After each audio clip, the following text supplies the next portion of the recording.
Assalamualaikum warahmatullahi wabarakatuh. Alhamdulillahirabbil alamin wassalatu wassalamu ala asyrofil mursalin sayyidina Maulana Muhammadin wa ala alihi washabihi ajmain amma ba'du. Ingkang sangat kula hormati Kiai Haji Idris iki Pakde kawula paman napa lah istilah nek teng Jawa. Wonten niki wonten Kiai Sekadah, wonten Kiai Said, Kiai Ama wau dijemput Mas Aziz niki. Kula teko tok pun ganjaran kula sak gunung Uhud. Mergi ponakan sing apik, dienggo kongkonan yo nurut. Kula niku sakjane ngangge hukum akhlak tok niku ganjaran kula pun kuwat. Saya kemarin malam Rebo nderekno kersane Mbah Mus teng Rembang, paginya ngaos tafsir di rumah. Itu satu-satunya pengawasan yang paling saya seneng, saya ketua di situ. Ketua yang menentukan, liyane niku pun kalah terus. Habis niku bados asar hormat Mbah Maksum, malam Kamis diaturi dalam sarang Maulid Rasul sallallahu alaihi wasallam. Sebelum lebih jauh tentang ngaji risalah di Sunnah wal Jamaah, kula cerita sanad. Terus Mbah Hamid alite namine iku Abdul Mukti. Riyen serumah dengan mbah saya namine Fatimah. Mbah kula niku abahe namine Abdul Khalik alite, tapi gede-gede dados Idrus. Jadi Fatimah binti Idrus bin Umar niku mbah kandung kula. Nah, Mbah Hamid bin Abdullah bin Umar. Terus potongan wali niku pun mulai alit. Terus Gus Samad nek dadi wali pun terlambat mergi. Mas Samad bakat wali niku pun ketok mulai alit. Terus mboten saged pencitraan. Tapi karena kuota wali zaman akhir sedikit, mungkin bisa ada kesempatan.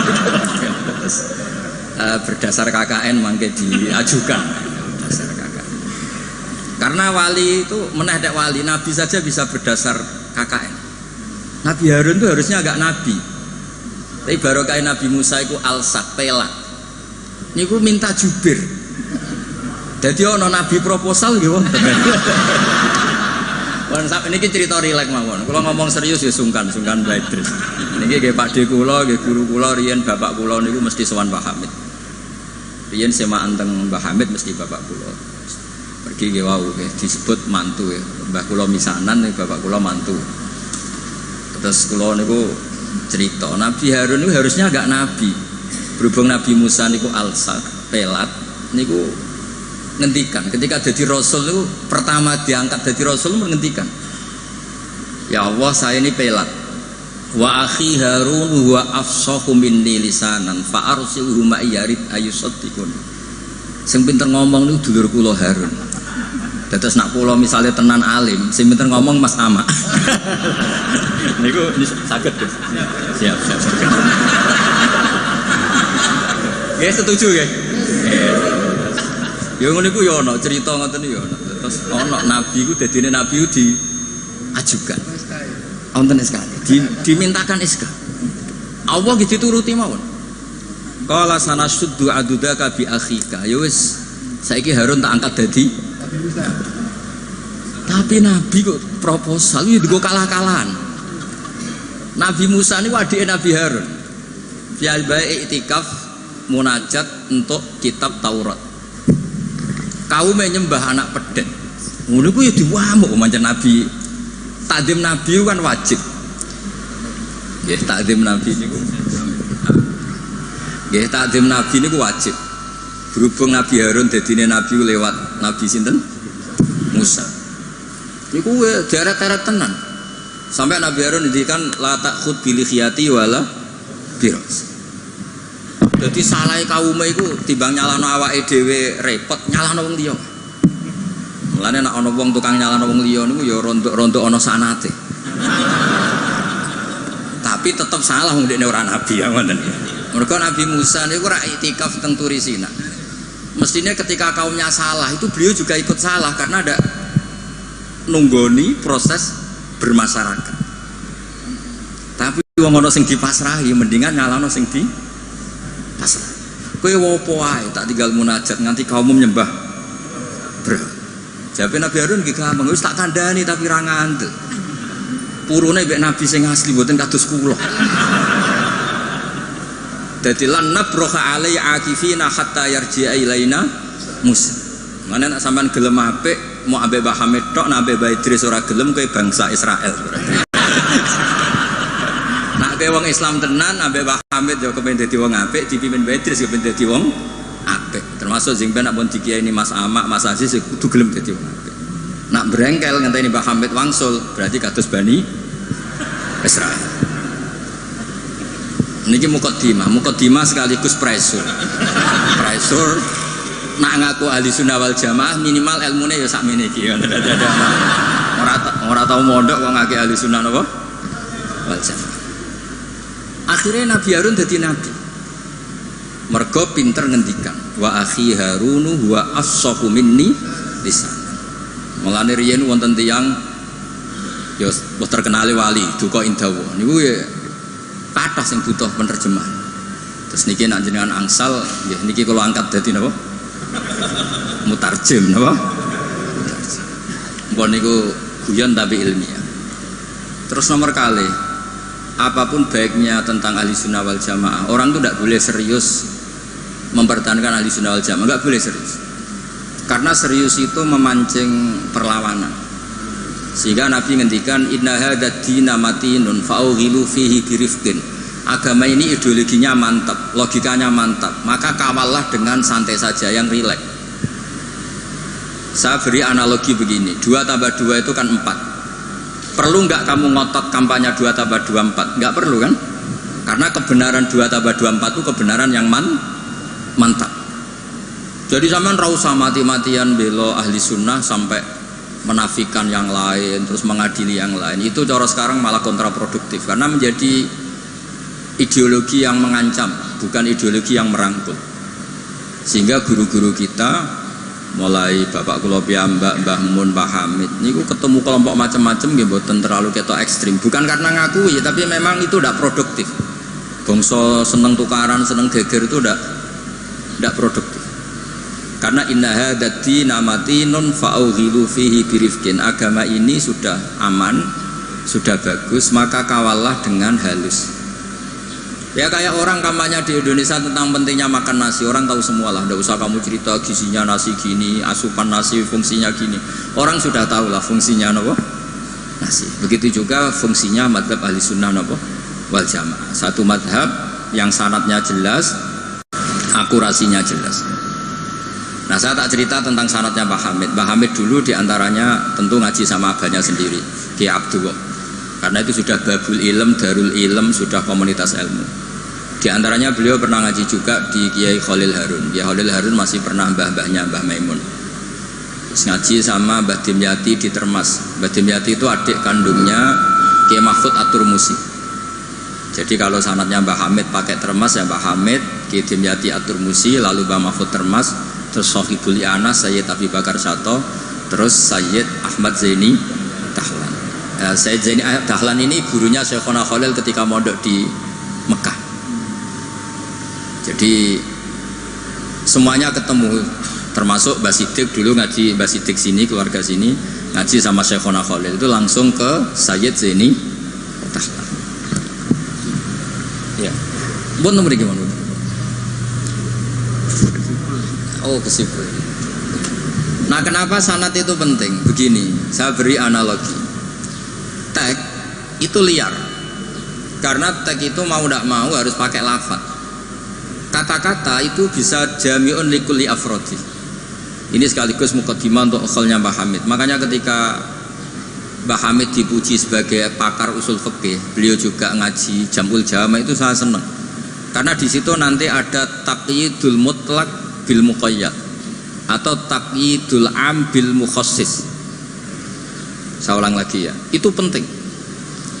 Karena jika lafaz umum itu ditetapkan sebagai umum, maka akibatnya, saya ulang lagi.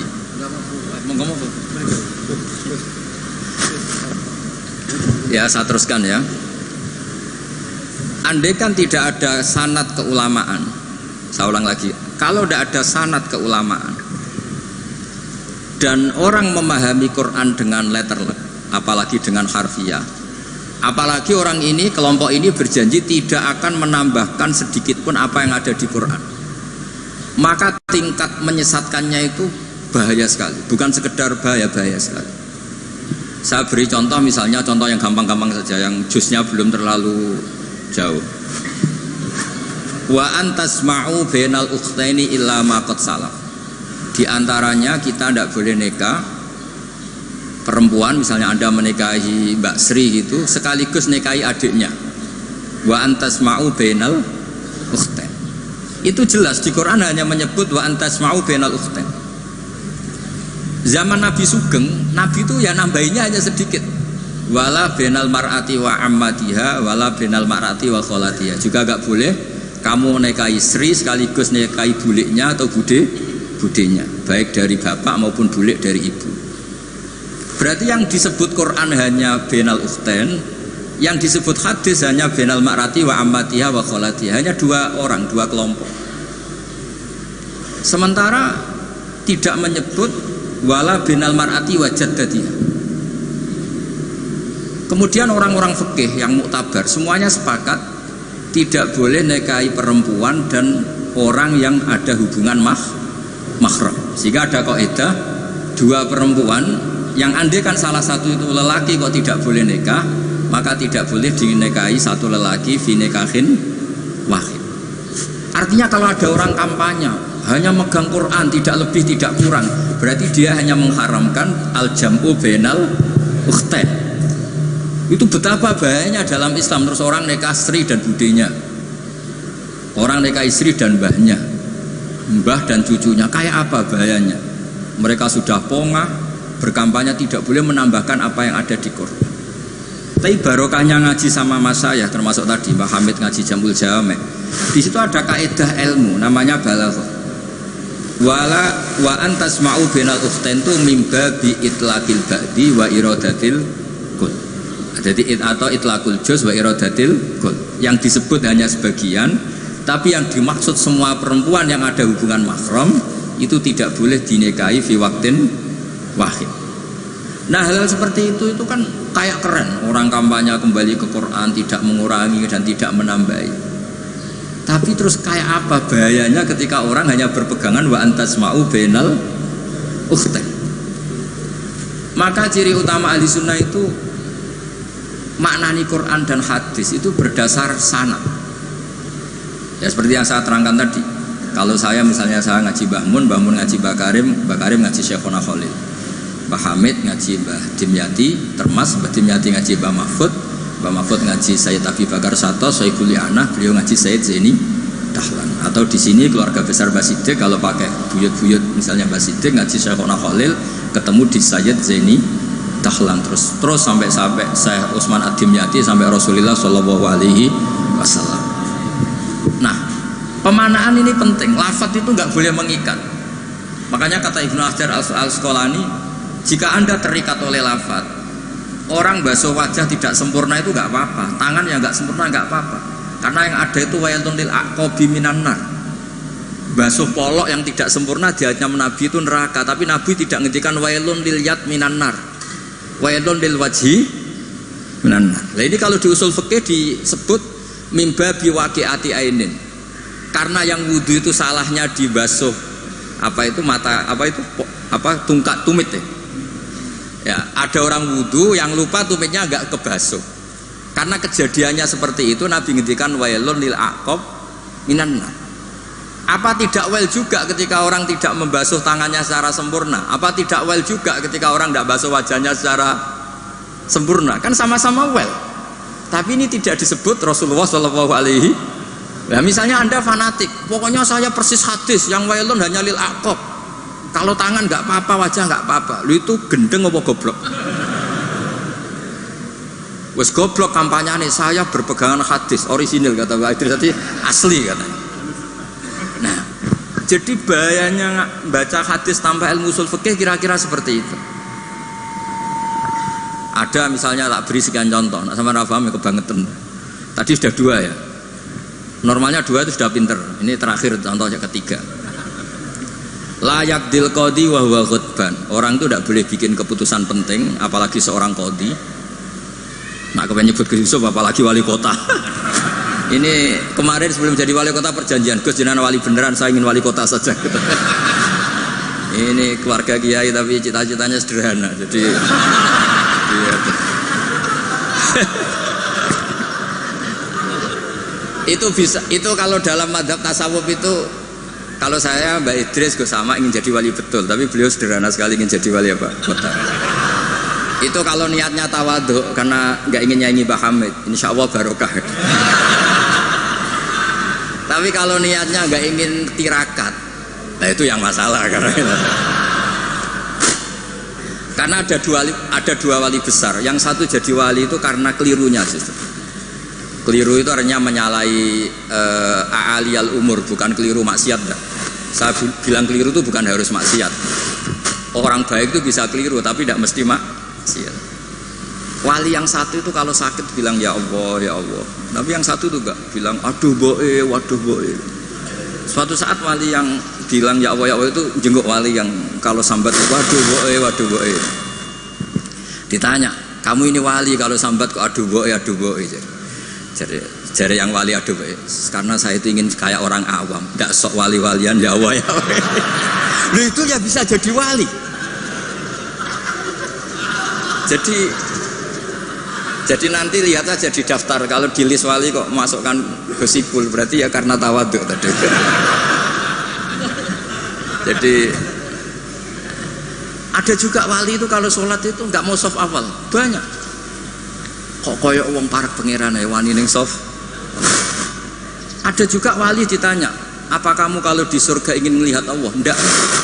Kaget kan, umumnya orang ke surga kan ingin melihat. Tapi jawabnya apa? Unazzihu dzalikal jamal an-nazari misli. Allah terlalu agung biar tidak terkontaminasi di dalam meripat kayak aku ini. Itu ya jadi wali. Ini terpaksa cari referensi demi wali kota. Ini. Jadi makanya saya itu tadi, saya itu narasumber itu penting tidak penting sudah bener. Mergo tawadhu di Rembang sini itu jauh. Gara-gara diteror ini yang manggil Mbah Hamid, aduh. Ini Pak D Idris, ini Pak D saya, Pak Lek kalau manggil saya itu mesti yang manggil Mbah Hamid gitu. Ya, kalau nelpon mesti gitu. Ini yang manggil Mbah Hamid, nggih, Mbah. Ternyata di sini berlaku teror ya. Ini apa? Yang manggil Mbah Hamid karena memang beliau itu sepupu mbah saya Mbah Hamid. Jadi bermadzhab itu penting karena kata itu liar. Layak dil qadi wa ghadban. Seorang yang sedang marah itu tidak boleh punya keputusan penting, baik itu qadi, wali kota atau orang tua atau siapapun. Kata qadi dihilangkan. Nggak boleh kamu mentang-mentang hadisnya qadi, hanya qadi yang nggak boleh bikin keputusan kalau marah. Kalau kiai boleh, kalau orang tua boleh, kalau wali kota boleh. Nggak bisa. Bahwa ghadban itu kalau sedang marah, kalau sedang lapar boleh, sedang ngempet nguyuh boleh, sedang ngempet ngising. Nah, padahal setelah dimaknai pakar-pakar usul fikih, ghadab itu apa? Halatin sing yasu'u khalqu sahibi. Satu keadaan yang orang itu tidak normal. Nah, keadaan tidak normal itu bisa hakin, orang yang ngempet nguyuh, ngempet ngising atau banget laparnya. Itu juga nggak boleh bikin keputusan penting. Jadi ghadban bukan lagi dimaknai marah, tapi apa? Satu keadaan di mana orang tidak sedang baik-baiknya. Makanya Imam Syafi'i masyhur itu, kamu jangan rembukan sama orang yang besok nggak ada yang dimakan, itu ruwet otaknya itu. Lalu sidang madrasah ambek guru-guru sing bar diamuk bojone, wah itu error gitu. Sidang madrasah ambek uang sing sesuk kudu bayar kredit. Mesti takoki sepundi madrasah saya ini pun ngaten mun saya.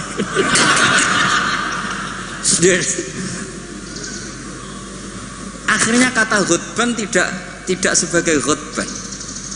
Qadhi juga tidak sebagai qadhi. Fatta sa'abisa babil fahmu. Ijtihad itu menjadikan logika menjadi luas. Nah, orang yang tidak ahli sunnah wal jamaah sidik-sidik hanya kembali ke Quran dan hadis. Betapa bahayanya itu, karena lafadz Quran dan hadis itu bagaimanapun itu lafadz yang pemaknanya bergantung para pakar-pakar usul fikih. Lah usul fikih ini yang ngerti.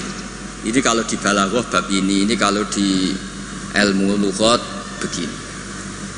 Nah kira-kira seperti itu madzhab Ahlussunnah wal Jamaah. Makanya saya di sini pernah baca kitab ini berkali-kali, juga ada kajian khusus sama keluarga Gus Hakim, Gus Kikin yang sekarang pengasuh di Tebu Ireng.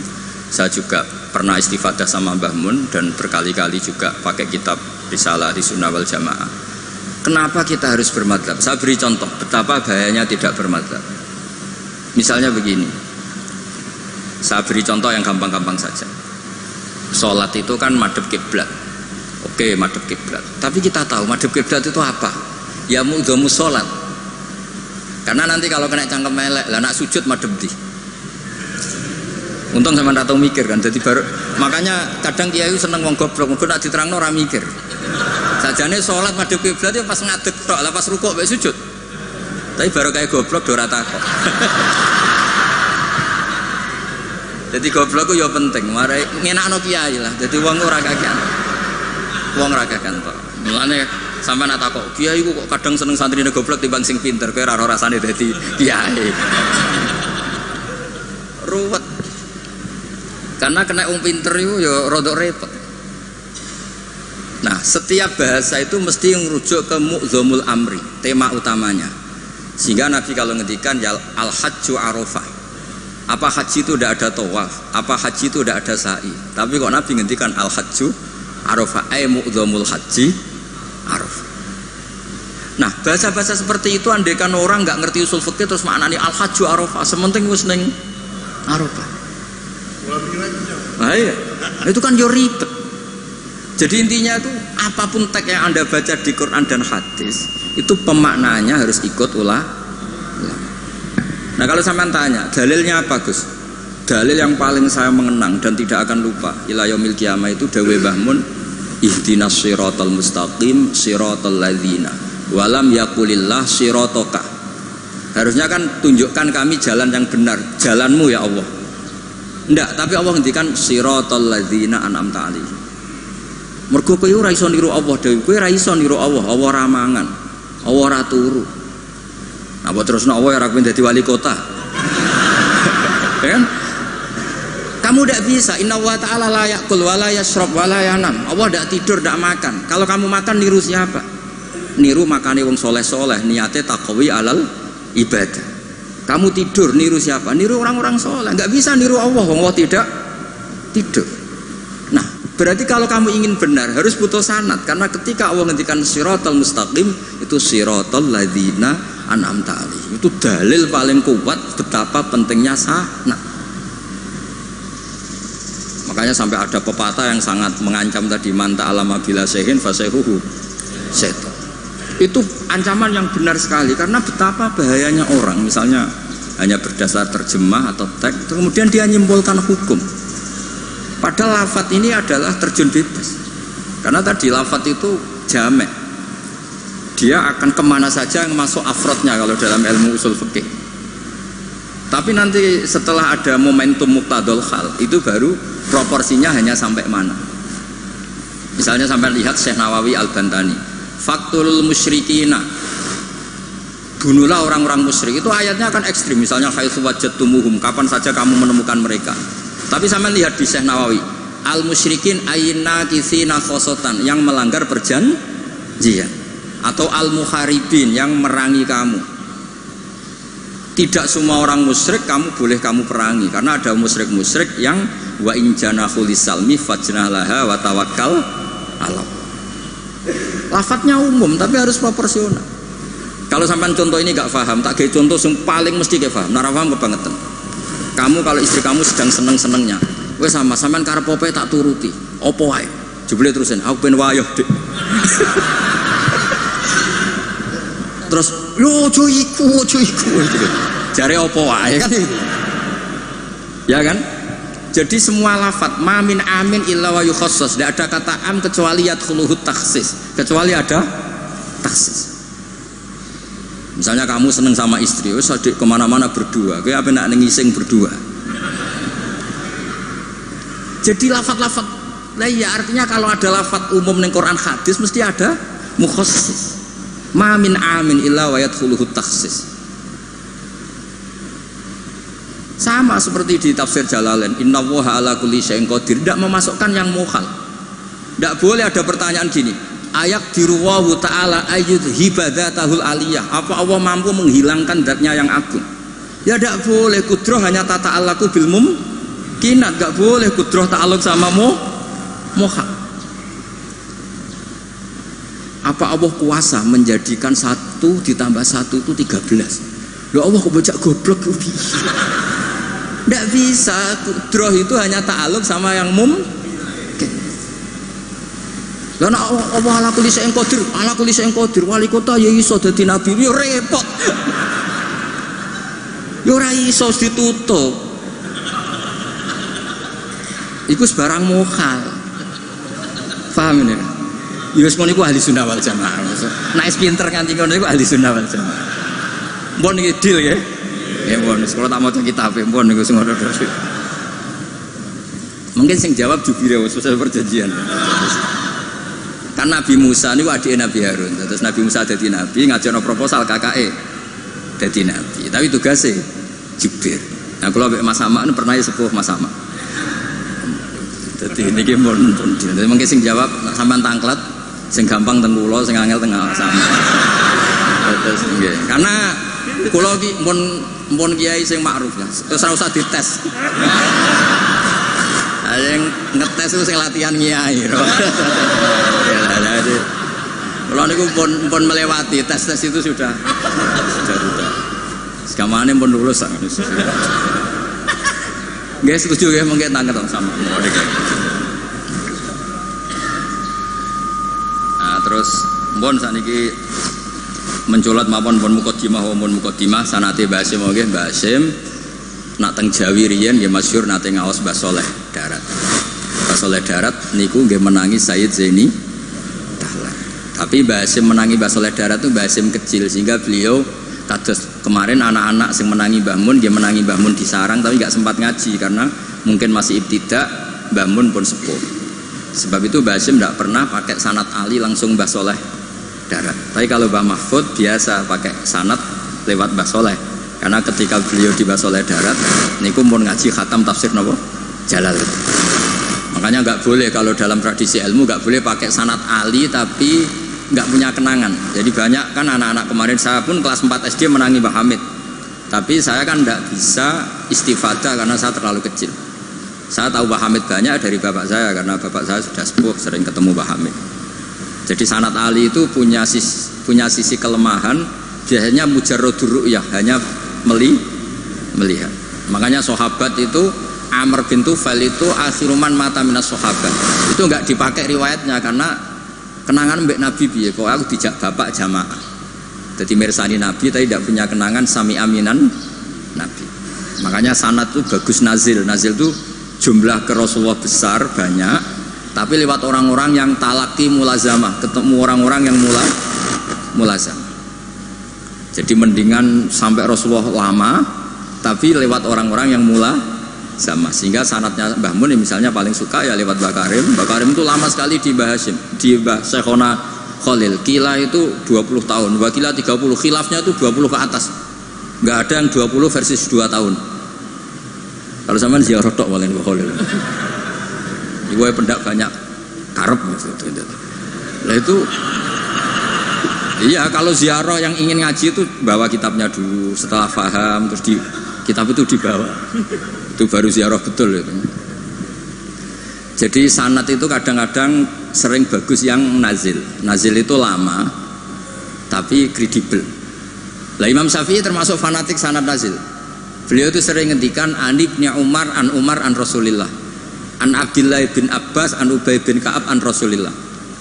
Kenapa muter-muter begitu? Padahal Abdullah bin Abbas juga sahabat, tapi beliau sahabat pas itu kecil, sehingga kenangan dididik Nabi langsung itu tidak banyak. Sehingga kalau ada ilmu banyak, beliau sebetulnya lewat Ubay bin Ka'ab atau lewat Umar bin Khattab.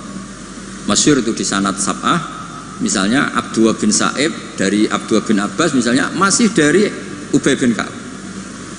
Sama seperti santri sarang sendiri yang menangi Mbah Mun, banyak yang ngaji mahali lewat saya. Akhirnya ke Mbah Mun lewat saya, padahal dia menangi Mbah Mun. Tapi kan dia tidak ngaji mahali karena pas itu masih kecil.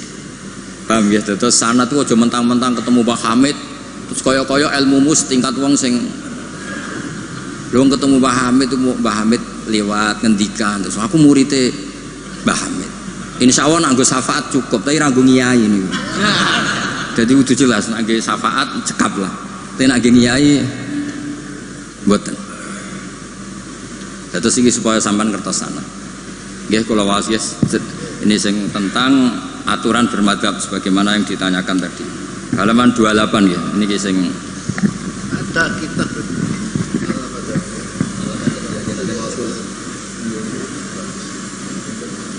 Al-Madadiyah punya kitab Al-Jiniyah. Kan akhirnya kan sebenarnya Al-Madadiyah nanti berakhir Al-Jiniyah. Kalau dimulai dari gak bermadzhab, lama-lama tidak beragama, ya kan? Nah, ya sekuler kan akhirnya ya dimulai dari Al-Madadiyah, lama-lama Al-Jiniyah. Ya jadi jelas tadi ya, jadi dimulai apa? Sanad. Di sini diterangkan Bismillahirrahmanirrahim 28. Jubir takut jubir ya. Fi bayani wujubit taklid liman laisa lahu ahliyatul istihad. Orang wajib ikut bagi yang tidak berkemampuan istihad. Wajib taklid, wajib ikut.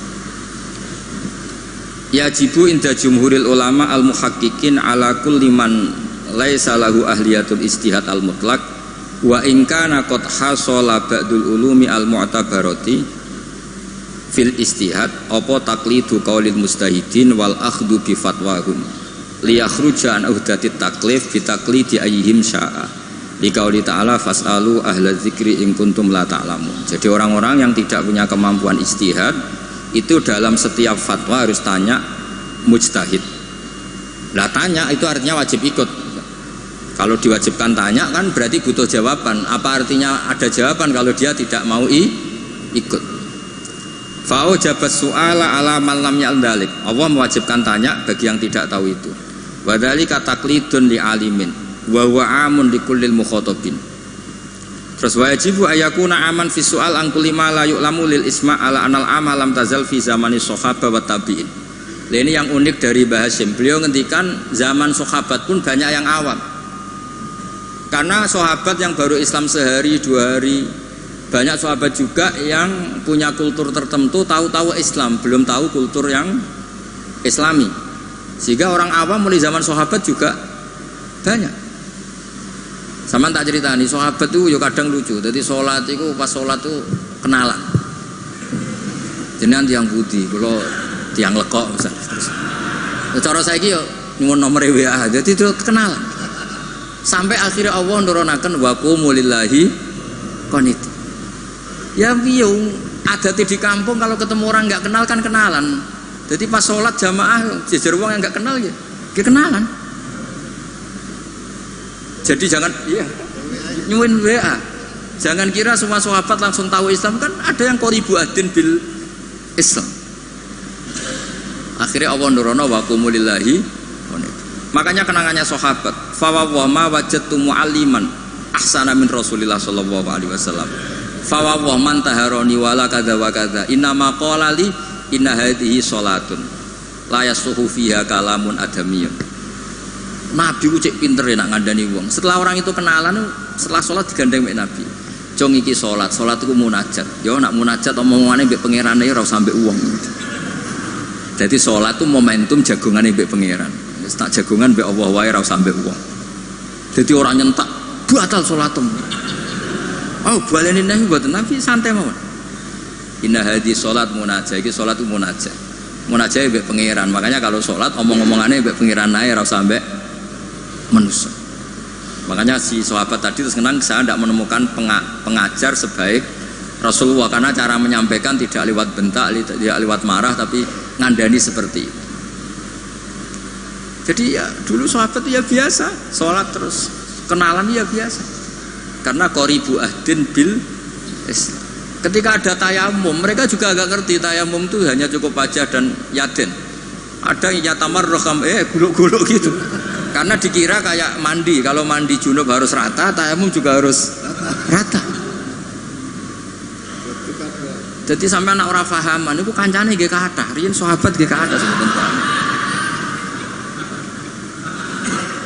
Mulane kula niku kadang dadi wong pinter yo getun. Mergo kula bolak-balik pinter. Wong goblok ku yo pinter. Karena saya nyontokno. Ngaji tafsir ku angel. Nggih dari bareng angel iku pinter. Berarti wong bodoh iku pinter. Karena nggih dari barang angel. Jadi saya ulang lagi kan, ngaji itu angel apa enggak? Angel. Nggih dari barang angel lu pinter apa goblok? Pinter. Berarti wong goblok iku pinter. Maka berbahagialah yang goblok karena hakikate pinter.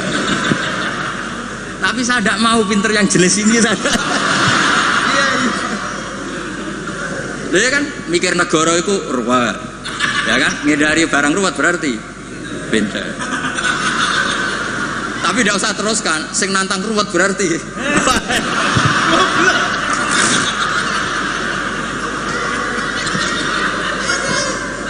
Jadi mungkin di situ ada pepatah, semua ada hikmahnya itu di situ.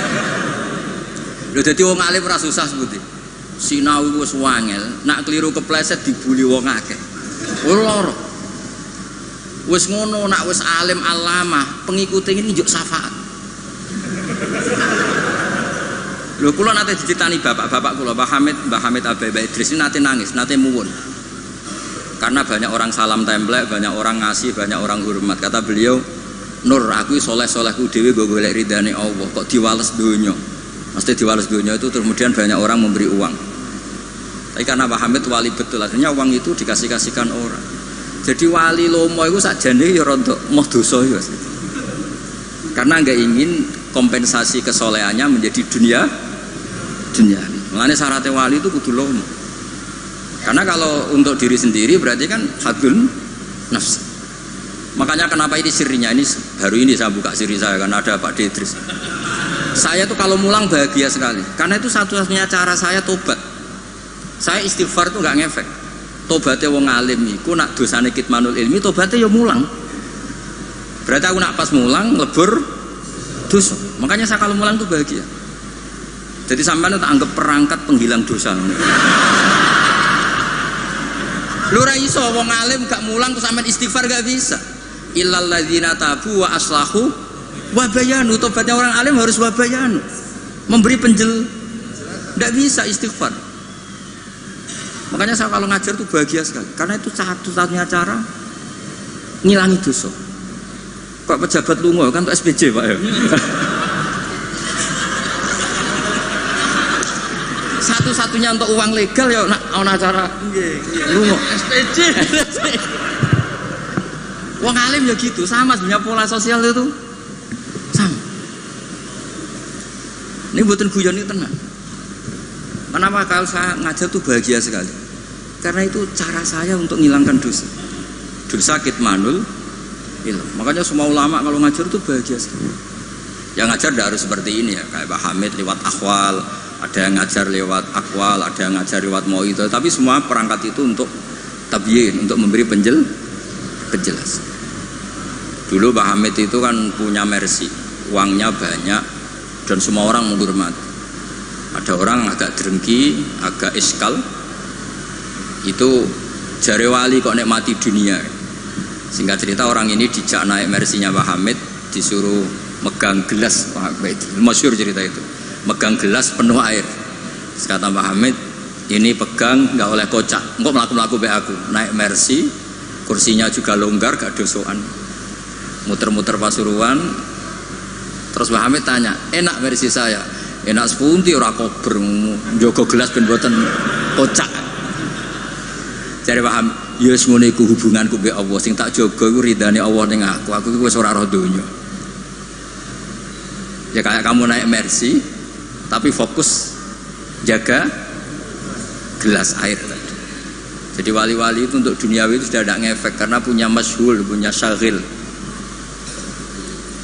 Ya seperti saya itu kata orang banyak itu, misalnya ya, saya kata orang banyak itu terkenal, saya tidak tahu terkenal pada tidak tahu. Yang saya jaga hubungan Allah dengan saya. Kalau saya betul orang alim harus mulang, kalau saya betul orang bodoh harus ngaji. Tapi ngaji mek sampean kan berat. Ngaji mek Gus Ipul kan ya lucu. Misalnya aku ngaku goblok tawadhu terus gawe ikhya Gus ulang. Kan wong yo lucu kan. Sajane kula nggih kepengin tawadhu. Lan ampun kula tak betok ikhya Gus teng jenengan. Akhirnya pilihannya kan loro, ngaku alim wajib mulang, nah ngaku bodoh kudu ngaji. Kalau betul sombong misalnya kiai latihan terus kalau betul ikhya sing meriang kiai ini nampu kulane. Bisa akeh kan? Bisa akeh no, misalnya sengaji kulo niatnya kulo tawaduk terus kiai ini terus meriang. Ngaji ra ono sing gaji wae dadak meriang perkara sing ngaji. Sama tak ceritani, Zakaria Al-Ansori nganti alime ngoten mergo mangkel. Dadi mangkel itu ya ana sing barokah. Dekne di guru jenenge Ibnu Hajar Al-Asqalani sing aran Fathul Bari iku gelare Ibnu Hajar Al-Asqalani. Iku kerenge ra karuan nak ngaji. Dekne bar wis alim dhe murid jenenge Ibnu Hajar Al-Haytami. Alim, ngaji dekne wis alim. Dadi nak ngamuk iku grutu. Wah semane zaman aku ngaji yo kangelan. Kok nak maca salah diwamuk. Saiki dadi kiai yo kangelan sinau mergo nak salah konangan muridku sing alim yo. Dadi ora kok berseneng saya Zakaria Al-Ansori. Mulane ketika ditanya, "Syekh, kenapa jenengan salim itu?" Dukik tu bena hajaro ini, aku digebek watu loro. Mergo nak ape ngaji yo kudu sinau, ape mulang yo kudu sinau. Lah nak muridnya goblok kabeh kan seneng. Tenang. Bodohan-bodone santai. Ngawur sithik.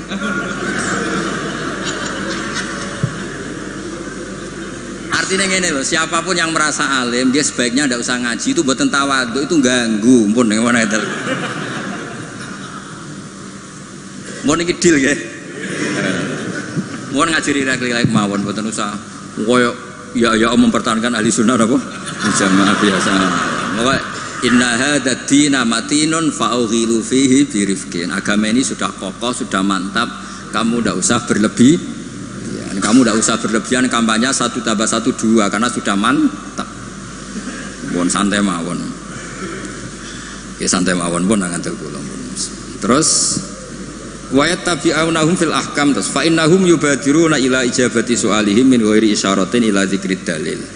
Karena yang tanya orang awam ya cukup dijawab, tidak menyebut dalil. Nah sekarang yang awam pun nak dijawab kiai ada hadisnya enggak? Definisi hadis roh takok. Kadang dia tanya, itu hadisnya sahih mbak enggak? Tak tanya, hadis itu apa? Aneh-aneh yang saya ribet ya.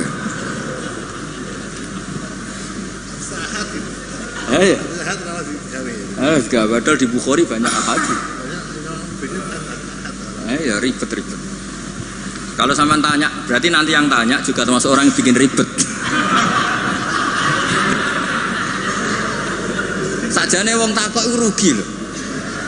Nak takok khas wong alim kok goblok kok takok. Nak kowe bodoh kok diduduh-duduhno.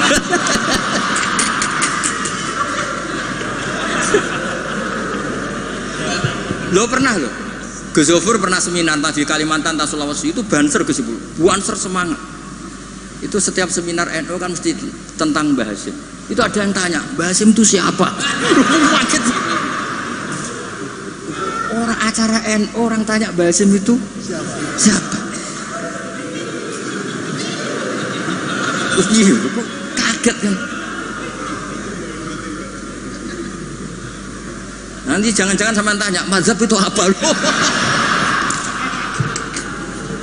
Banyak orang yang tanya. Malam itu paham itu wali itu apa? Di Padang wali kota repot. Jadi orang tanya itu kadang ribet.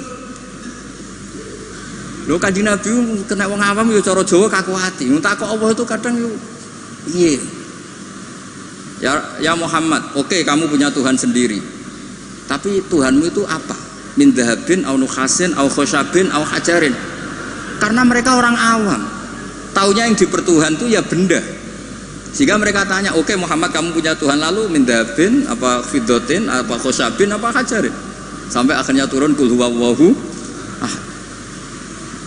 Maka penanya itu harus hati-hati ya. Kemungkinannya dua tadi. Kalau kamu orang pinter, wong pinter kok takut. Nah aku yang bodoh kok duduh-duduh. Ini untuk ben kok sing takut ora ono. Lah nak ngetes, wong drengki ya berarti ya. Kalau niatnya ngetes berarti napa? Drengki.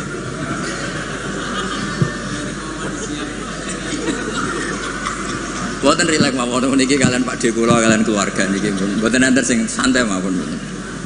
Tapi mesti ngoten niku. Fakana isma'an ala tibail ami lil mustahid wa li anna fahmal ami minal kitab was sunnah saqitun an haizil i'tibar. Jadi orang awam apapun memahaminya Quran itu tidak dianggap.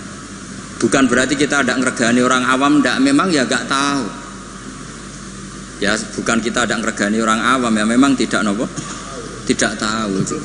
Iya atau belum tahu. Pokoknya memang ngeri. Kalau kita dengarin ngeri.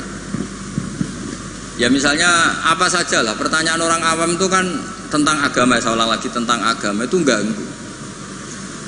Ya apa? Ganggu. Apa itu pertanyaannya? Apalagi kesimpulannya. Tanya saja ganggu. Apalagi mau takut kayak kita gobloknya mau nyimpul. Sureng gitu. Ya kayak tadi saya beri contoh, kita kembali ke Quran dan hadis.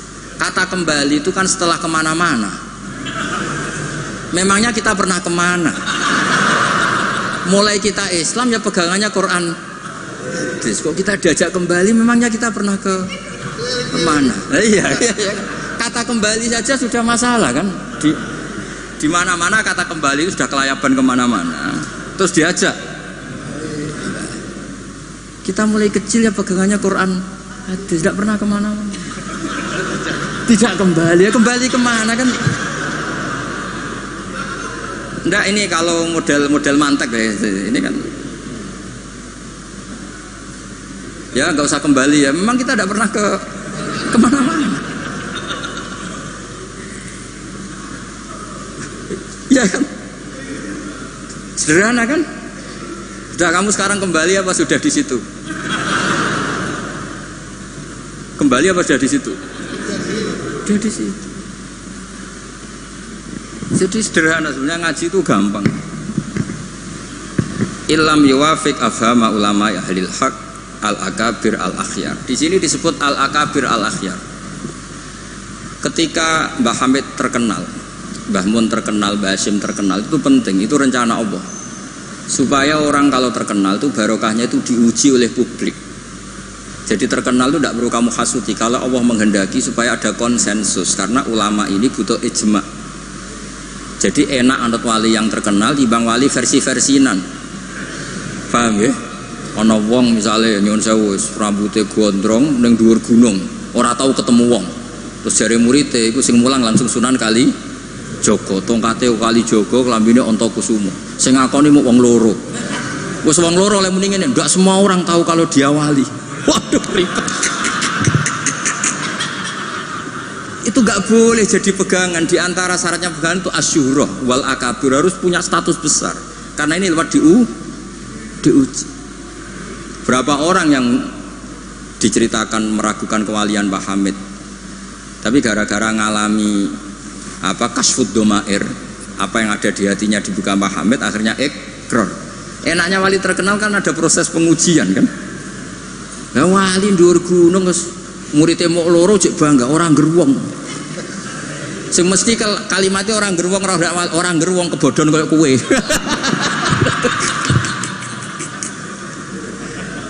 Itu kan kayak bakul jamu. Kowe tok sing tak kaya rego diskon, lainnya ndak. Tiap ketemu orang kamu saja yang tak kasih harga seginanya, ndak. Sebetulnya kalimat pasti kowe tok sing kebodhon. Nah, makanya butuh transparansi. Itu tidak hanya di birokrasi, tidak hanya di dunia ulama, semuanya butuh transparan supaya diuji. Makanya di sini Mbah Hasyim ngendikan ulama ahlil haq al-akabir al-akhyar. Maka syarat jadi nabi pun harus ada gunjingan dulu. Nggak boleh nabi nggak terkenal, harus terkenal. Sebelum dia lahir jadi gunjingan di Bukhairah, di Nasturo, jadi komunitas di Syam semuanya gunjingan nabi akhir zaman dengan definisi yang dimiliki masing-masing. Sehingga semua orang tuh ingin, itu dari mana? Orang mana? Terus kriterianya kayak apa? Sampai Khadijah karena beliau punya paman yang ahli Injil namanya Warokoh, tanya Nabi akhir zaman tuh begini-begini, definisinya begini-begini. Kalau nggak terkenal tahu-tahu muncul, nerangno definisi Nabi wes kangelan sampai.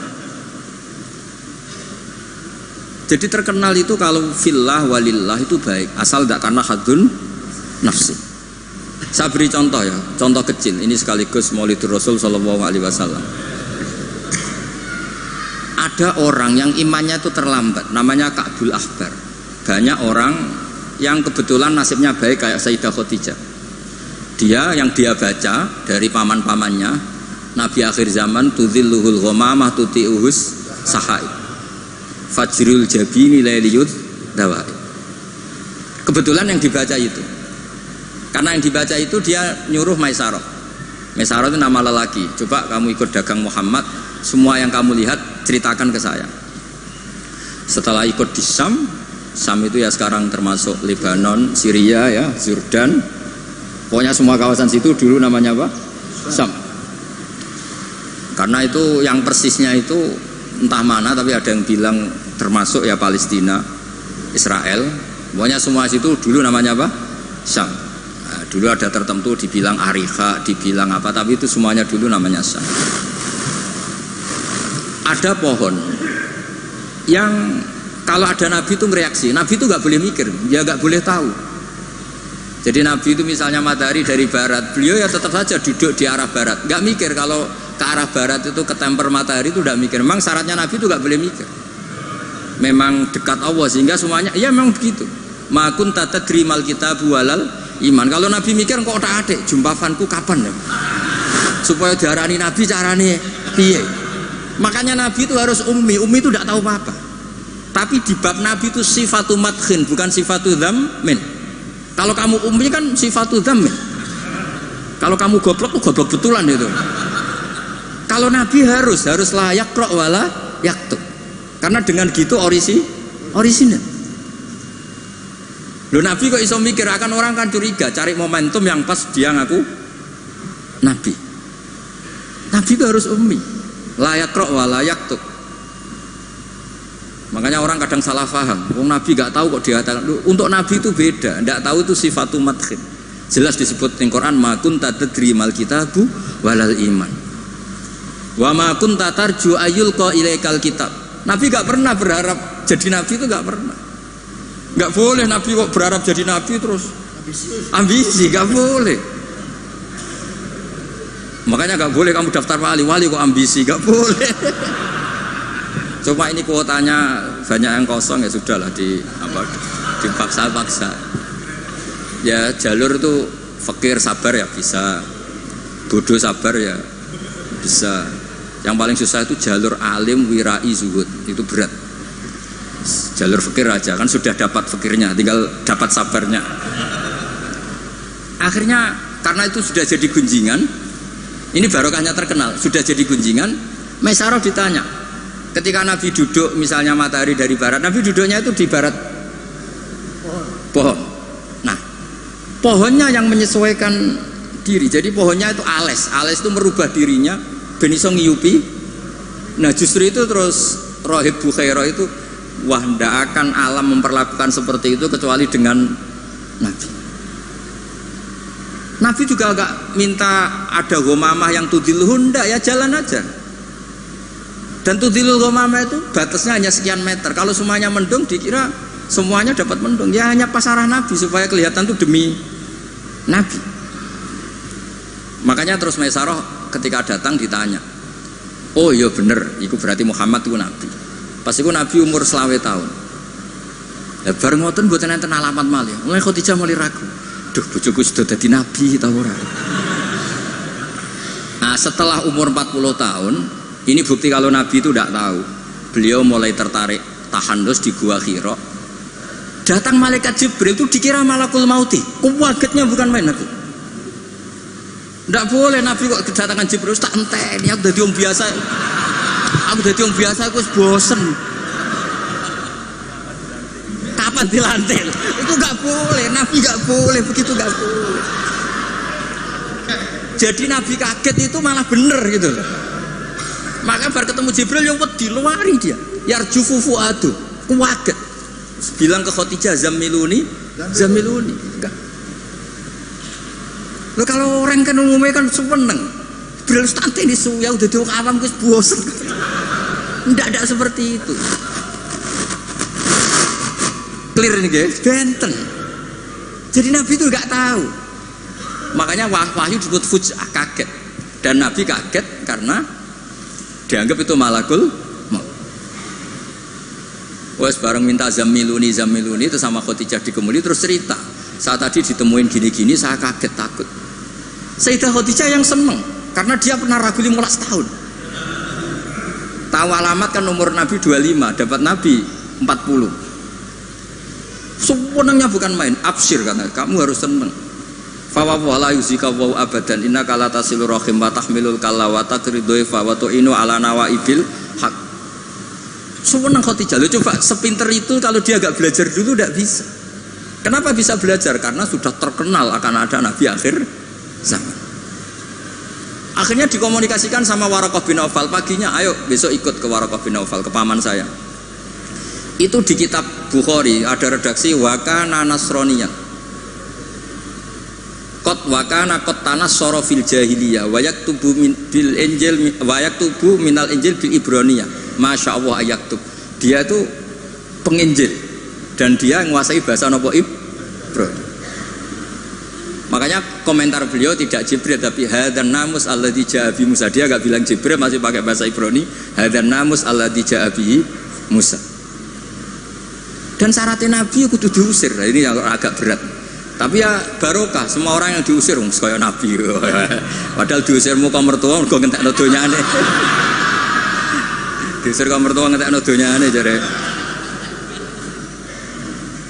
Ketika Waraqah bin Nawfal itu sudah ngakui kalau Muhammad ini Nabi, niku ngendikane lucu. Ya letani fi hajat an khina akhrajaka qaumuk. Aku sayang wis tuwek, cum umpama ijek kuat ngono. Andaikan saya nanti masih kuat, itu saya ingin bela kamu. La ansuron naka nasron muazzaron. Saya pasti membela kamu mati-matian. Nabi ya boten ngerti, lagi-lagi tidak ngerti. Tapi saya ulang lagi, tidak ngerti yang sifatu madkhin. Nabi ngendikan awamu khrijiyahum. Kalau kiai-kiai sarang, ya maknanya itu khobar muqaddam, mubtada. Awamu khrijiyah ana ta iku wong sing ngetono ingsun hum te kaumi. Saya ini Quraisy. Saya ini terpandang, keluarga saya orang terhormat. Masa iya kaum saya ngusir? Kan enggak kebayang ya, misalnya Gus Ahmad diusir wong Pasuruan, Putu Mbah Hamid, orang-orang terhormat kan enggak kebayang diusir. Makanya Rasulullah itu juga GR, masa iya saya ini anaknya Abdullah, anaknya Abdul Muthalib, orang terpandang kok di. Tapi Waraqah bin Nawfal ngendikan, "Cung, aku wis tuwek, sayang saya tidak menangi kamu ketika kamu diusir." Lu coba kalau itu nggak ada bukunya, nggak ada referensinya kan nggak tahu. Terus Nabi Muhammad protes, awamu khrijiyahum, masa saya ngalami diusir? Terus beliau ngendikan, tidak ada orang yang seperti kamu illa udiya, kecuali dimusuhi. Wa iyyudrikni yaumuk ansurka nasron mu'azzaron. Andaikan saya menangi itu pasti kamu saya bela. Ternyata akhirnya Nabi diusir, dan itu Waraqah tahu, Khadijah tahu. Maka menurut pakar-pakar tarikh, andaikan kita secara ngawur, secara objektif, kadang objektif yo ngawur, mergo terus gak sopan. Kadang objektif yo ono ngawur, mergo terus gak sopan. Awaluman amanah mutlaqan tuh pilihannya kalau tidak Khadijah itu Waraqah. Nggak mungkin Abu Bakar kalau kita boleh ngelamak, boleh ngawur sidik-sidik. Karena pertama yang diceritani beliau Nabi itu Khadijah.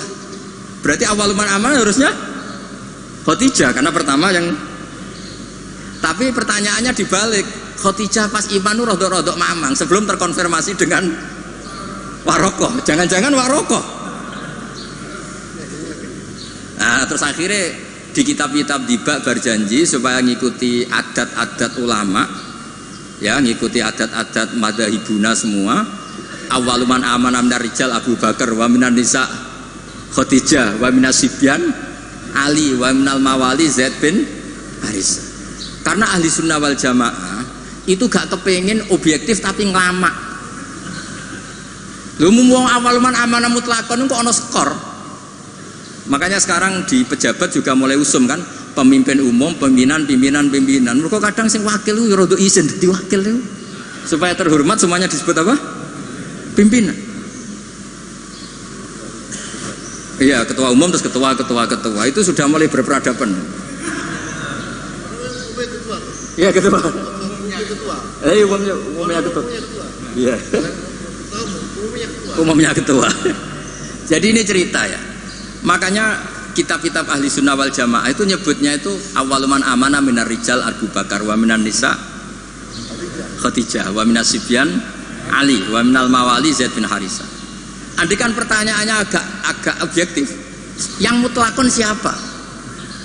Dari sekian pemenang, yang pemenang sejati siapa? Mesti debatnya tuh antara Khadijah dan Waraqah. Tapi gue niku objektif sing ora bener, susah nggak hukum adab ya rasa kecangkeman. Akhirnya tadi awaluman amanah tapi dari kelompok rijal, dari kelompok nisa. Tapi secara logika, wong pertama yang diceritani Khadijah, dan ketika Nabi umur 25 nganti direwangi wong Maisarah ya karena sudah. Nah, tapi kalau itu dipakai, jangan-jangan Bukhairah malah panjang lagi kan? Jangan-jangan Nas Turo, ya mungkin. Buktinya orang Raja Habasyah ketika dia dibacakan surat Maryam oleh Ja'far bin Abi Thalib, dia langsung iman. Inna hadza wa ma nazala ala Musa lamin miskatin wahidah. Ini dengan yang dibawa Musa itu dari mata air yang sama, dari sumber yang sama. Kemudian dia juga iman. Daripada geger-geger ngono ora usah ngono, ana minar rijal, minan nisa, minas sibyan, minal mawali. Jadi ahli sunnah itu ulama yang nggak suka objektif kalau itu punya akibat ngelama. Kerepotan. Cara wong Jawa itu kerepotan, ribet. Misalnya ono wali terkenal terus urip ning daerah tertentu, tapi ning kono iku numpang iku lho, Karmen. Dhisik itu tanah sing tinggo tanahe Parman. Wali kok numpang kan ya ora enak. Ya cerita ngono iku ya objektif nyatane tenan awal-awale. Tapi kono koyo wong drengki kan cerita gitu itu koyo. Jadi sebetulnya konstruksi nubuah itu panjang. Bahkan kalau di kitab Sirah Nabawiyah itu mulai Yaman kuno itu sudah ada diskusi Nabi akhir zaman. Nah, Ka'bul Akhbar ini orang yang agak sembrono. Dia itu kitab yang dibaca itu Taurat, dan dia masyhur itu kan Al-Hadis Susani an Yasar bin Atha an Ka'bil Akhbar saat terusnya ila sifron wahidan karena yaktimu wa idkhiluhus sunduk. Ka'bul Akhbar itu menangi Kanjeng Nabi, tapi dia hanya punya dua data, maulidu bi Makkah wa hijratuhu Madinah. Lah dia data yang dia baca wa sultanuhu bisyam. Sentral Islam nanti itu di Syam. Lah Ka'bul Akhbar itu tidak menangi kemenangan Syam. Rasulullah itu tidak menangi kemenangan Syam. Sehingga cara dia data ini kurang satu. Makanya dia belum Islam. Ketika Umar radhiyallahu anhu membuka Syam, berarti sudah masuk wa sultanuhu bisyam. Baru Ka'bul Akhbar masuk Islam karena menurut dia datanya adalah jenis data yang memasukkan wa sultanuhu bisyam. Tapi data yang di Khadijah cukup tudhilluhul ghamama tuti'uhus sahaib. Jadi yo ribet. Tapi saya ulang lagi, tapi syaratnya Nabi tetap layak rok wa layak tub, supaya nggak ada ingin pelantikan, nggak ingin jaga citra. Jadi nggak ada propos, nggak ada foto-foto. Ya sudah saya teruskan. Biar ngerti sampai nanti kalau suatu saat sampai ngaji tafsir, kok ada ayat makun tatadri mal kitabu walal iman, wa makun tatarju ayyulqa ilaikal kitab. Biar tahu betapa Nabi ini ummi yang justru jaga tingkat orisinilitas. Jadi umminya Nabi itu biar orisinil, tidak terdikte oleh nafsu, oleh pikiran, oleh taktik, oleh strategi, tidak ada semua. Semuanya itu nubuah. Makanya madzhab ahli sunnah apa? Walam takun nubuwatun muktasabah walau raqa fil khairi la aqobah balda kafadlu wa yu'tihi liman yasha'u jallallahu wahibul minan. Jadi syaratnya Nabi itu nggak ada ikhtiar. Dan ketika dikasih juga nggak boleh tirakat dulu. Ya sudah alami saja. Lho Nabi teng Gua Hira niku mboten tirakat kok jenengan mute mboten nggih sangu bekal. Sehingga mboten rokokan. Ora kowe bekal terus Apa tafakur go rokok sak wes. Kok sudah tutut delok langit jare tafakur. Wah ribet go kopi sak tremos, go mie sak kerdus mboten ngoten. Ya tahannas, wa yatazawwad. Yatazawwad itu betul napa?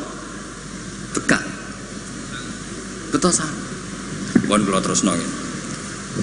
Engko sing takon mun mboten wani Mbak Idris sing aman.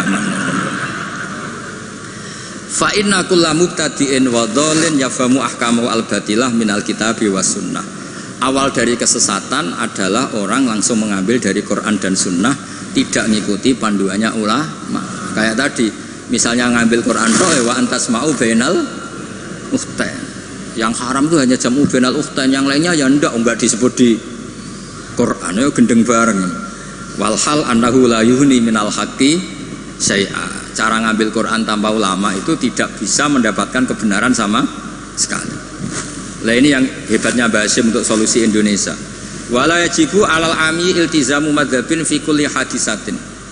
Tidak harus orang banyak itu mengikuti madzhab tertentu. Walawil tazama madzhaban muayyanan kama madzhabi Syafi'i rahimahullah la yajibu ali al istimrar. Ketika sudah bermadzhab Syafi'i tidak harus dia selalu Syafi'i.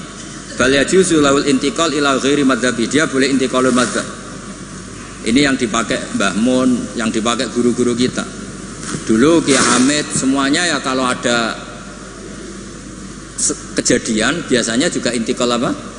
Madzhab. Yang masyhur ya Imam Syafi'i mengatakan intiqadu wujuhil lamis wal malmus. Yang megang maupun yang dipegang batal. Oke, dalam kondisi normal seperti itu, tapi nanti setelah tawaf dong ikuti madzhab napa? Maliki, bahwa menyentuh perempuan asal tidak syahwat itu ndak batal. Ada yang bilang wes pokoknya enggak batal, catatan tidak syahwat kayaknya ada keberatan itu. Tapi itu artinya intikal. Masjid juga gitu. Saya sering ditanya orang, Mbak Idris itu masjid di kampung-kampung itu kan mau ditingkat. Bekas tanah itu wong dikai ora gelem mergo tanah wakaf. Nak gak dibuak nglumbruk. Bekas bangunannya nek dirubono nglumbruk. Dibuak ra oleh tanah wakaf, nak dibaro di situ nglumbruk.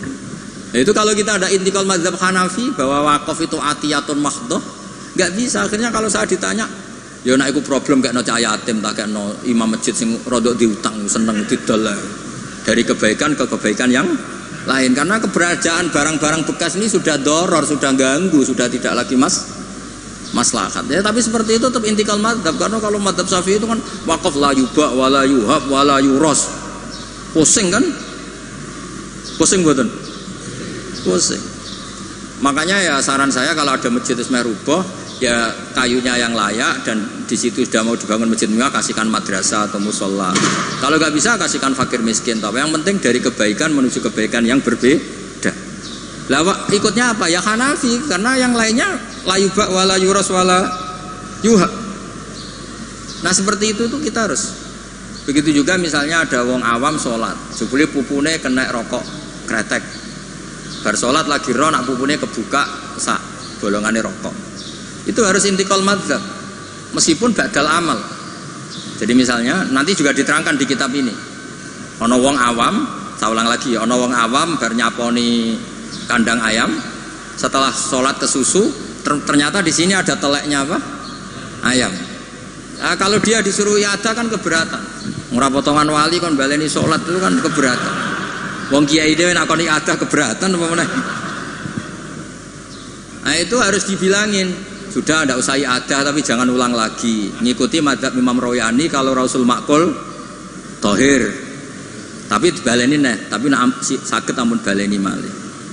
Itu sudah biasa, jadi boleh intikal madzhab walau ba'dal amal, meskipun setelah dilakukan. Kan dia intikal itu setelah amal. Nanti juga dibahas di sini, nanti tak teruskan. Ya jelas ya, wala yajibu alal ami iltizamu madzhabin fi kulli hadisatin. Nah, terus wal ami alladzi lam yakun lahu nazarun wastidlalun wa lam yaqra kitaban fi furil madzhab idza qala ana syafi'un lam yu'tabar hadza kadzalik bi mujarradil qaul. Wa qila idzal tazamal ami madzhaban muayyanan yalzamul istimrar alaihi li annahu itaqada annal madzhab alladzi intasaba ilaihi wal haq fa alail wafa bi mujabi itiqadi. Tapi niku mboten populer. Lah niki Walil muqallidi taqlidu ghairi imamihi fi hadisatin. Seorang muqallid boleh ngikuti mazhab selain imamnya dalam satu peristiwa tertentu. Falahu ayuqallida imaman fi sholati dzuhri masalan wa yuqallidu imaman akhar fi sholatil asri. Lah terus beliau ngendikan wa taqlidu badal amali jaizun. Taklid setelah melakukan amal itu boleh. Falau sholla syafi'iyun dhanna sihhata sholatihi ala madhabi. Summa tabayyana butlanuha fi madhabihi wa sihhatuha ala madhabi ghairihi falahu taqliduhu wa yaktafi bitilkas sholat. Enteng ya. Jadi misalnya saya Syafi'i goblok misalnya. Saya orang Syafi'i yang goblok. Berkeyakinan kalau sholat ana tletonge sapi itu batal. Delalah bar sholat terbukti basarung saya ada teletong sapi. Berarti kan saya meyakini sholat saya tidak sah. Terus ketemu Mbak Idris, serapopo cara madzhab beliau. Lah ini saya enggak perlu iadah. Meskipun badal amal. Cocok ya? Lho, mboten iki dawuh bahas mboten dawuh kula. Lho mboten sampean arep percaya sinaunine maknane nggih. Wong kula mun narik kula sinauni kok kitab niki. Gampang kan? Jadi taklid badal amal itu boleh. Jadi misalnya ada lego tanah wakaf yang maslahat. Kadang-kadang kan ada posisi masjid yang zaman Sunan siapa itu strategi, tahu-tahu kegerus zaman di situ tuh sangat nggak strategi sehingga ini mati masjid ini. Terus keputusan masyarakat situ masjid dipindah. Mau tidak mau harus intikal mazhab Hanafi.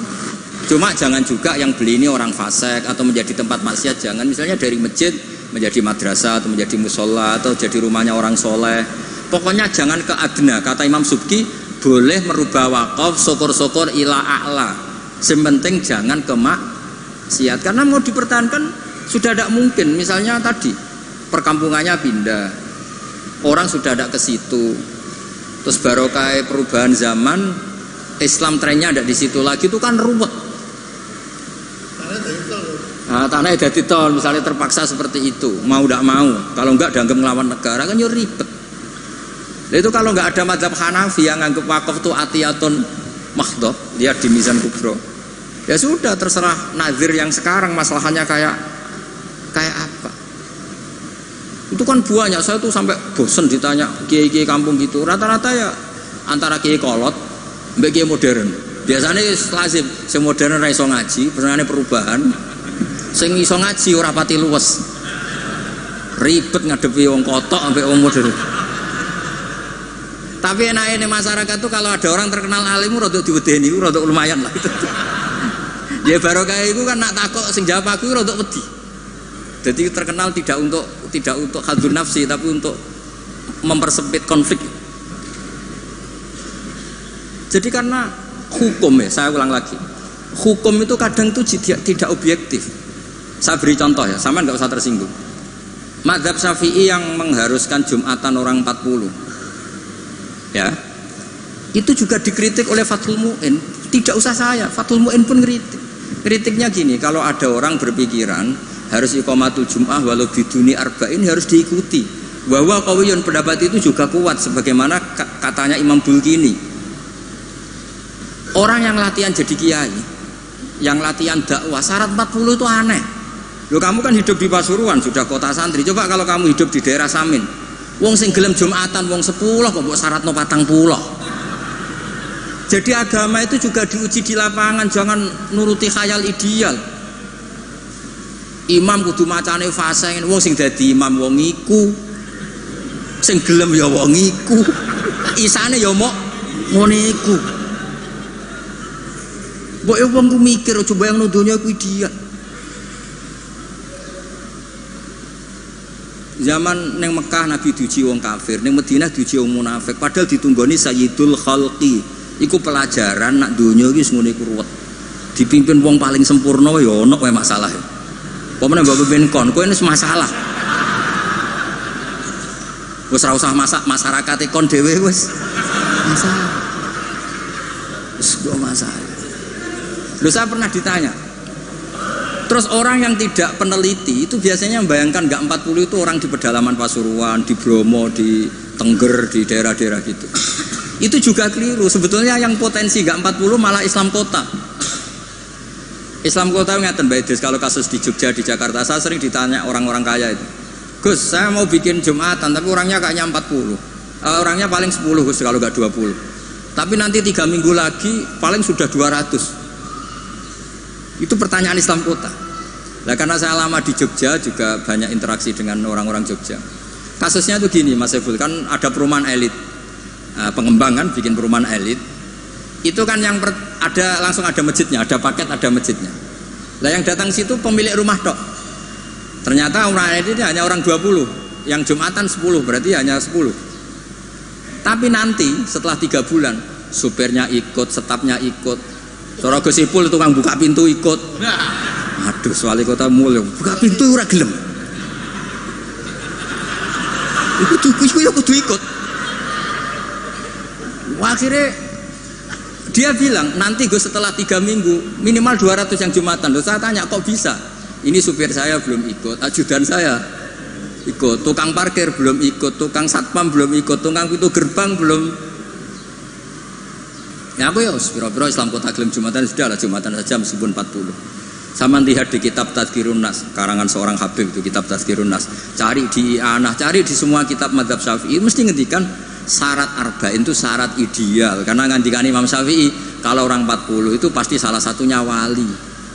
Imam Syafi'i tidak menangis. Saiki kumpul sewulah kau ini kira mesti ono waline. Iya kan?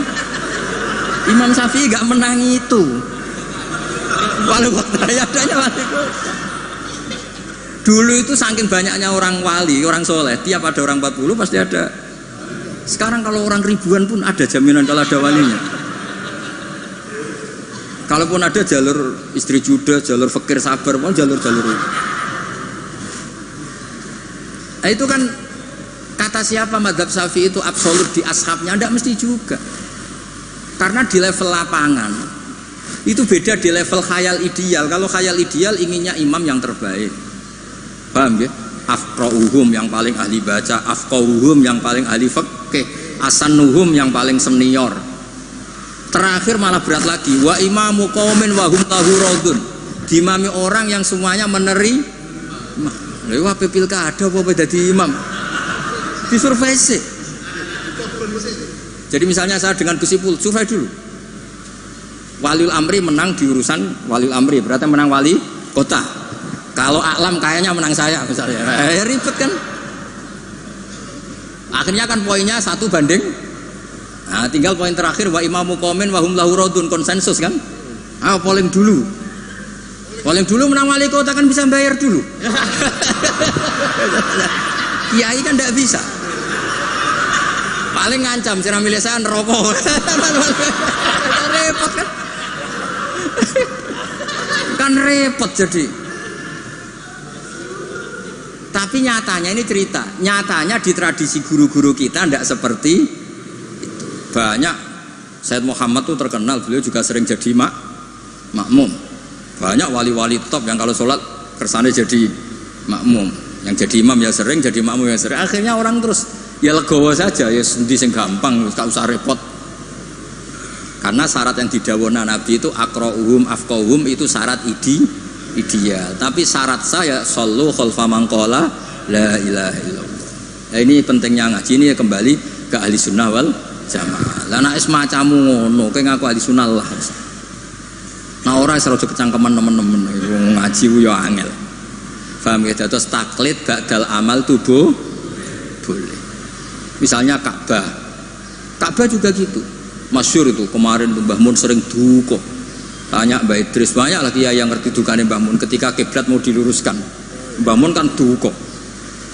Dukane karena nanti kalau kiblat diluruskan sesuai jam dalil atau sesuai yaumar rosdil apa? Kiblat. Itu akan menjadi orang menyalahkan orang-orang dulu karena banyak masjid wali ketika dicek, dihitung lagi nggak pas. Akhirnya kalau kamu membenarkan itu menyalahkan wali. Tapi kalau anti teori itu kamu anti ilmiah, kan ya jadi repot. Terus saya termasuk orang yang dimintai pendapat, termasuk Gus Zofur sampai itu sama Suriah Jawa Tengah. Mbah Mun ngendikan, terus saya nyari takbir di Tafsir Munir. Sampean cari di Fawallu napa wujuhakum Syatral Masjidil Haram. Itu di situ kata Ibnu Abbas, Al-Ka'bah kiblatun li ahlil masjid wal masjid kiblatun li ahlil haram wal haram kiblatun li ahlil masyriq wal maghrib. Karena kalau Ka'bah kudu persis, mereka juga gak mikir. Yang ngomong-ngomong persis itu tak pikir, ya ora mikir. Begini gak mikirnya. Ndak, ini nyata. Ka'bah itu misalnya luasnya segini. Kan Ka'bah itu kan 16 kali 18 Gus Ibul. Terkenalnya Ka'bah itu 16 kali 18. Anggap saja 18 meter lah luasnya itu. Berarti semua masjid harus pas 18 meter. Iya kan? Ka'bah itu kan luasnya 18 meter. Berarti luas masjid maksimal harus 18 meter. Sekali masjid kamu 20 meter, yang ujung sana madep mana coba? Mesle kan? Lah ya kan, misalnya ini Ka'bah, ini tak contohkan di tengah. Ini Ka'bah. Terus kamu sholat di sini, berarti ya luasnya harus luas ini. Sekali kamu di sini madep kiblat, kan nggak kena Ka'bah sama sekali. Kalau ingin berarti bentuk masjid harus cekung. Iya kan, mau tidak mau. Kalau ingin ke titik ini semua masjid harus apa? Cekung.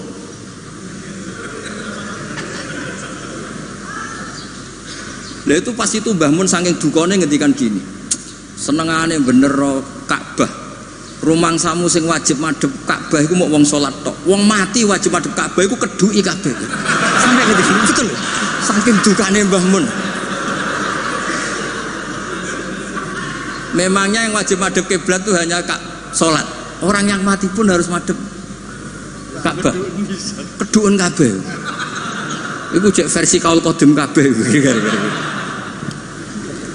Ya ini cerita aja, gak usah dilebokno hati, tapi ini ilmu ya. Jadi sampean biar rileks. Jadi beragama itu yang rileks, karena inna hadzina matinun. Agama ini sudah sudah kuat.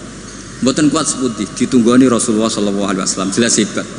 Ditunggoni sahabat yo mlaku. Ditunggoni wali songo sing wonge pinter-pinter yo mlaku. Yo ditunggoni mudin yo mlaku. Ditunggoni kiai proposal yo mlaku. Ditunggoni kiai sertifikasi yo. Nah, itu yang hebat bukan kiainya, karena agama ini dijaga Allah Subhanahu wa taala. Mulane kalau kan dadi kiai khusuk teman-teman mboten purun. Rugi. Agama wis dijaga pangeran. Kalau khusuk ora khusuk, bahkan saya jatuh sekalipun hadzadin tetap matinun. Yang jatuh paling seorang bahak, bukan hadzadin. Mulane kalau kiai wis wantes. Terus cara bapak ngoten. Kiai tenanan goblok-gobloke kiai. Pak saged Pak. Lho inal huda wala apa tenanan wae mulang ya mulang. Wae mulang ya mulang. Mbah Mun ngandani saya juga gitu. Kowe nak mulang wis mulang ae, aja geman kepen minterno santri, demen kecewa. Wong kula mulang mulai dhisik nganti saiki sing goblok ya pancet goblok. Lah sing bakat pinter mboten kula ulang lah ya wis pinter. Lah ini terus prestasine kiai ning ndi ya ora roh. Ya ikhlas niku, mulane agar sekali gak ikhlas wis gak duwe prestasi. Jadi monggo matur kula niku agama iku matin itu kuat. Nggih ngoten niki cara kula niku, pertanyaan sing mun disimpen wonten seranjenengan tapi wis kadung dipersiapno nggih satu saja supaya enggak ganggu keinginan. Nek kakean wau sakake sing takok Gus kemungkinane tadi. Nggih, assalamualaikum warahmatullahi wabarakatuh.